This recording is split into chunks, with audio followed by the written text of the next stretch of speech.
Stephen 出事之後，只係接受過2個訪問。我喺呢度剪輯咗個懶人包，方便大家睇到 Stephen 點樣回應種種嘅指控。喺呢5年啊，我做過自助餐喺廚房嗰啲啦，做過茶餐廳嘅廚房啦，我而家做小食檔不嘢食嗰啲啦，之後我做過麵廠啦，洗碗咯。有試過幾次係因為有報道出咗，啲老細驚我影響佢哋，不如你揾第二份工啦。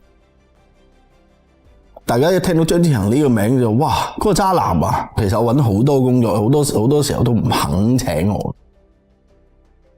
返固定工作嘅係啊，一個月返6日，好多人都以為我喺度做通渠，其實我唔係通渠，我係做寬頻拉線嘅。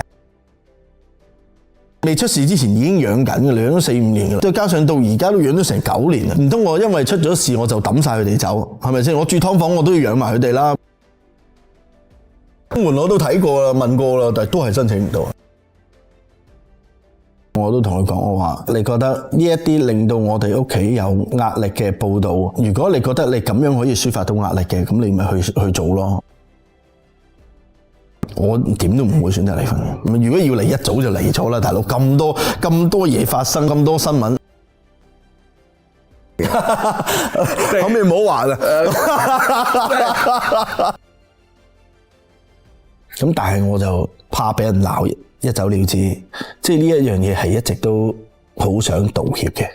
最心痛點解一個咁錫我嘅人，我要咁樣背叛佢咯？